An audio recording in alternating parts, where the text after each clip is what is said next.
안녕하세요. 잠들면서 하는 동공부의 파로스입니다. 오늘은 일본 건축사로서 일본 최고의 부자들의 집과 사무실을 설계하고 짓는 일을 하고 있는 야노 케이조의 부자의 방에 대해 들려드릴까 합니다. 부자의 방 저자 야노 케이조는 행복이 자라는 집, 아이의 재능을 키우는 집에 대한 주제로 칼럼 집필도 함께 하면서 국내에선 내 아이 천재로 키우는 공부방의 비밀이 출간된 바 있습니다. 그럼 2016년에 출간된 그의 저서 부자의 방에서 그가 말하는 좋은 기운을 주는 집에 대해 알아보도록 하겠습니다. 본래 집이란 자신이 가진 기량을 길러주고 하루 동안 소모한 에너지를 충전해주는 곳이다. 그런데 집을 제대로 사용하지 않거나 잘못 꾸미면 아무리 노력해도 일에서 성과를 내기 어렵고 열심히 일할수록 오히려 잘 풀리지 않는 환경의 덫에 빠져 악순환이 거듭된다. 자신도 모르는 사이에 집이라는 공간에 체력과 좋은 기운을 빼앗기고 에너지가 자꾸만 아래로 치닫기 때문이다. 생각대로 일이 잘 풀리지 않는 사람이나 돈이 자꾸 새어나가는 집안은 대개 집을 어떻게 사용해야 하는지 잘 모르기 때문에 환경에 발목이 잡혀 있는 경우가 많다. 결코 재능이 없거나 노력이 부족해서가 아니다. 너저분하게 어질러져 말 디딜 틈조차 없는 현관, 자신의 라이프 스타일과 건강에 맞지 않는 초고층 아파트, 채광이 전혀 안 되는 음습한 침실, 좋은 기운을 새어나가게 하는 인테리어는 우리의 에너지를 강하게 저하시킨다. 이렇게 에너지를 밑으로 잡아당기는 힘은 우리가 생각하는 것보다 훨씬 더 강해서 아무리 잠재력이 큰 사람이라도 집에 힘을 빼앗기면 실력과 운을 발휘하기가 어렵다. 이것이 바로 내가 말하는 환경의 덫이다. 승진을 꿈꾸거나 부자가 되려고 안간 힘을 쓰는 사람들을 보면 환경이 지닌 힘을 제대로 이해하지 못하고 무턱대고 노력만 해서 자신을 바꾸려고 한다. 그러나 환경을 간과한 채 자신만 바꾸려 애쓰는 것은 강한 바람이 부는 반대 방향으로 억지로 전진하려는 것과 같다. 옷깃을 세우고 어깨에 힘을 꽉 주고 길을 쓰며 걷는 모양새다. 그런 상태로는 목적지까지 가는데 엄청난 시간이 걸리고 대부분 도착하기 전에 지쳐 쓰러지고 만다.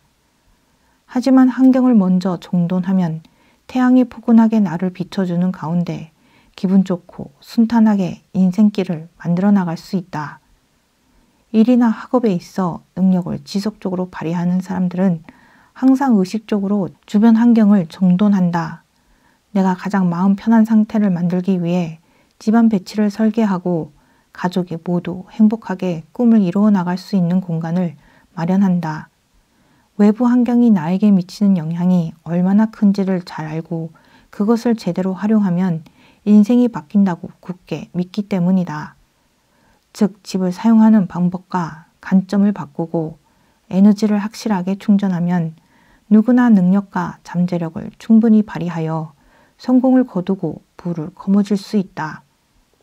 또 환경이라는 그릇이 변하면 그 안에 담긴 나 자신도 저절로 변하게 마련이다. 무턱대고 노력만 퍼붓기보다는 환경이 나를 돕도록 정돈하고 관리하는 게 훨씬 더 기분 좋고 자연스러운 자기개발이 아닐까. 똑같은 날에 태어나 똑같은 경험을 쌓아왔는데도 성공을 거두어 부자가 된 사람과 그렇지 못한 사람은 반드시 존재한다. 지금 하는 일을 성실하게 계속해야만 하는 걸까? 나의 노력이 부족했던 걸까? 라는 생각에 불안한 마음으로 책을 읽거나 세미나에 참석해 이런저런 교육을 받아보지만 일이 한번 안 풀리기 시작하면 원인도 모를 어두운 기운에 휩싸여 계속 꼬이고 엉키게 마련이다.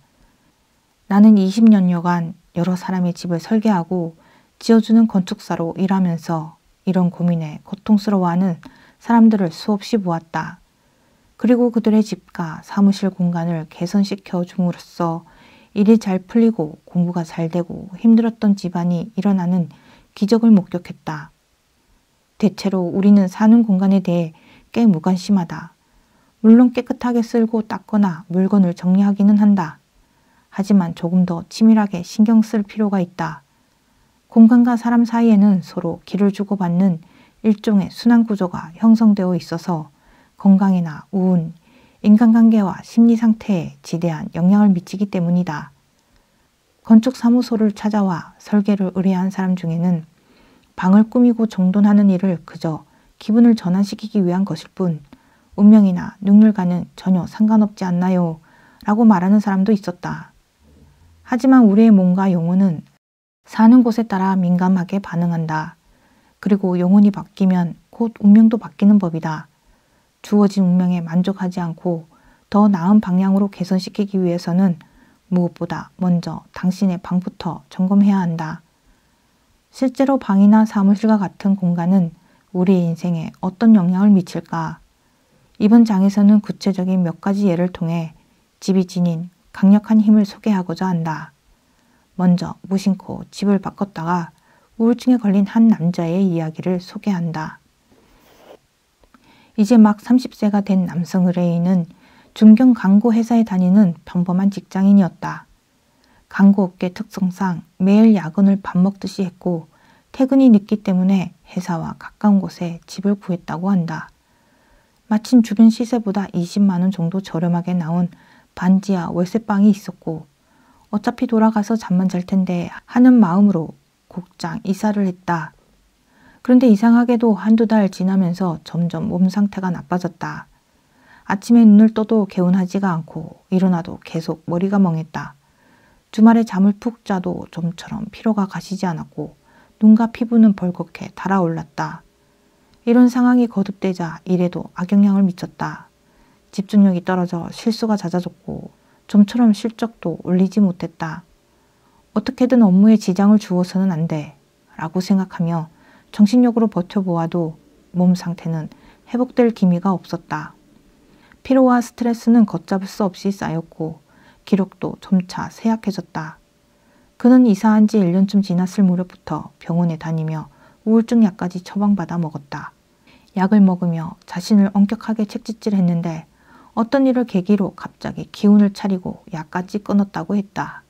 바로 그 집에서 탈출한 것이었다. 사실 공간의 생명력은 조명과 채광에 달려있다고 해도 과언이 아니다. 물론 집안이 전부 밝을 필요는 없다. 하지만 잠을 자는 침실이나 가족이 모두 모이는 거실의 빛은 특히 중요하다. 사람은 아침에 일어났을 때 태양에서 비롯된 자연광을 쬐므로써 체내 시계를 초기화하고 호르몬과 바이오리듬을 조정하기 때문이다. 아침에 눈을 떴을 때 몸에 내리쬐는 빛이 그날 하루의 몸 상태와 기분을 좌우하기도 한다. 한번 상상해보라. 아침인데도 빛이 거의 들어오지 않는 어두운 방에서 눈을 뜨고 출근 준비를 한다면 기분이 어떨까? 그래서 나는 빛이 잘 들지 않는 입지에 집을 지어달라는 고객의 부탁을 들으면 머리를 쥐어짜내서라도 외부의 밝기를 끌어들일 수 있도록 설계한다. 나의 조언에 따라 집을 옮긴 그는 이사만 했을 뿐인데 이 정도로 몸 상태가 바뀔 줄은 몰랐습니다. 라고 말하며 놀라워했다. 결과적으로 매달 나가는 집세는 늘었지만 병원비와 난방비가 줄었고 무엇보다도 일에 능률이 올라 훨씬 더 이득이라고 했다. 이 남성 의뢰인과 같이 집이 반지하이거나 침실의 창문이 너무 작아 채광이 좋지 않은 데다 몸에 이상 증세가 느껴진다면 빛이 드는 집으로 이사를 하거나 바깥 공기가 잘 통하도록 창문을 크게 내보길 권한다. 집안에 빛이 들고 통풍이 잘 되어 선선한 공기가 돌면 두뇌 회전이 빨라짐은 물론 유쾌한 기분까지 들어 소화도 잘 되고 심신의 건강까지 지킬 수 있으니 말이다. 또 집안에 생흙과 생화를 많이 두어 활력 넘치는 분위기를 조성한다.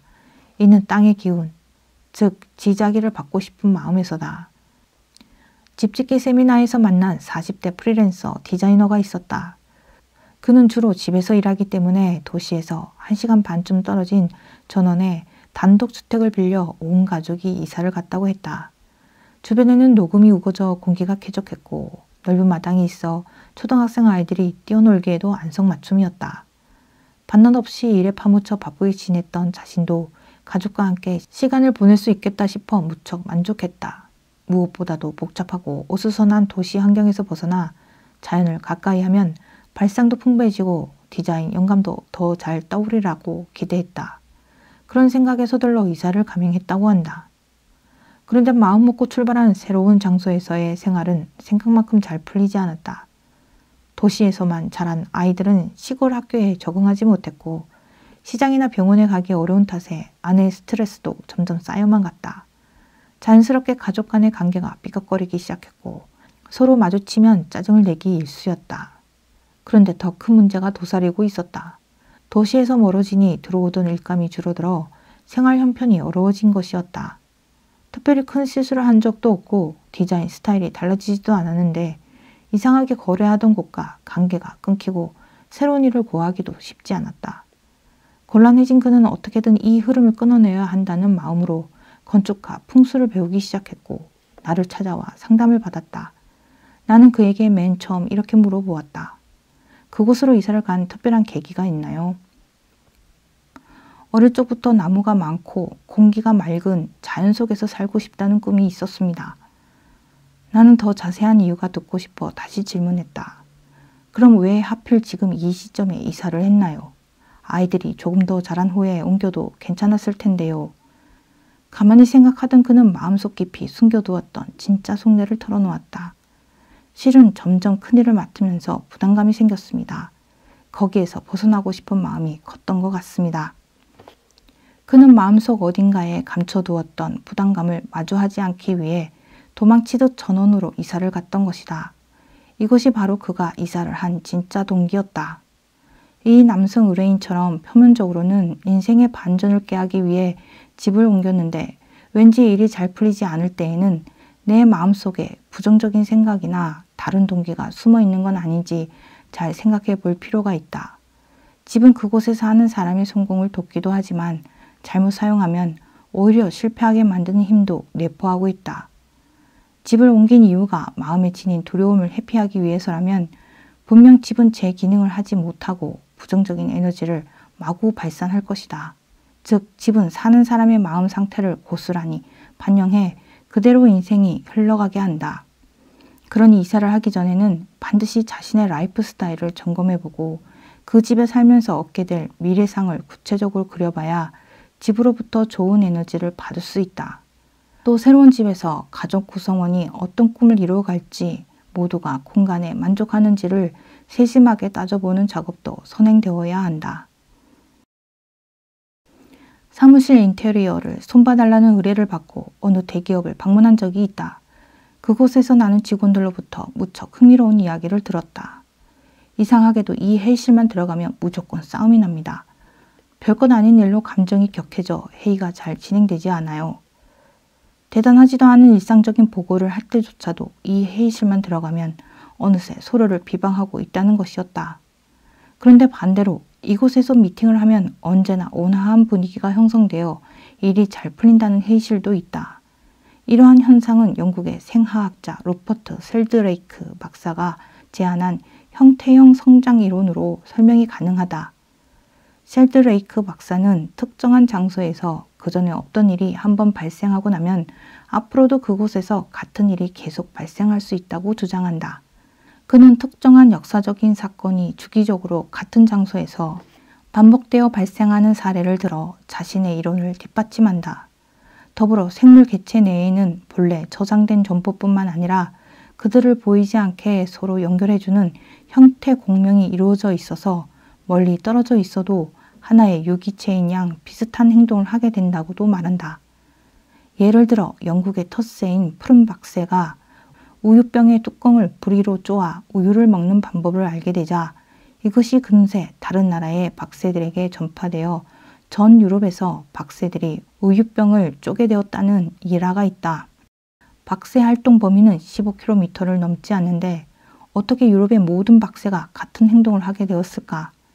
셀드레이크 박사에 따르면 우유병을 쪼는 박새의 개체수가 어느 한계를 넘어서면 형태 공명에 의해 공간적으로 멀리 떨어져 있는 개체에게까지 정보가 쉽게 전달된다고 한다. 이러한 사례는 우리 주변에도 무수히 많다. 분명 유동인구도 많고 거리 한복판에 있는 자리인데 왠지 저곳에 들어오는 가게는 항상 망해서 나간다는 장소가 있지 않은가. 형태형 성장 이론을 적용하면 그 장소에 여는 가게에는 손님이 오지 않는다. 가게를 내도 계속 문을 닫는다는 기억이 사람들의 머릿속에 축적되어 영향을 받는다고 설명할 수 있다. 일본에서는 실제로 오래전부터 이러한 심리를 반영한 풍습이 전해오고 있다. 새로 지어진 극장에서 처음 열리는 공연을 이끌어 고케라 오토시라고 하는데, 이때는 반드시 유명 인사들을 초대해 성대하게 파티를 연다. 첫 공연에 거물급 인사들을 초대함으로써 유명한 사람이 다니는 곳이라는 기억을 남기고 앞으로도 큼직한 행사를 잇따라 유치하게 된다고 믿기 때문이다. 싸움이 자주 일어나는 회의실도 마찬가지다. 그곳에만 들어가면 기분이 안 좋다는 기억이 축적되어 별것 아닌 일에도 민감하게 반응하게 된다. 만약 그런 공간이 있다면 새로 이름을 붙여주어 기억을 환기시키거나 잡다하게 늘어져 있는 가구나 소품, 서류 등을 정리해 좋은 기운이 흐르도록 공간을 터주어야 한다. 이처럼 부자의 방에 나오는 것이 모두 맞는 이야기라고 할 수는 없겠지만, 저도 일이 잘 되지 않을 때 청소를 하거나 공간을 재배치했을 때 다시 일의 능률이 오르곤 하였습니다. 그래서 한 번쯤 지금 살고 있는 공간에 대해 생각해 보는 시간이 되셨길 바랍니다. 감사합니다. 지금까지 잠들면서 하는 돈 공부의 파로스였습니다.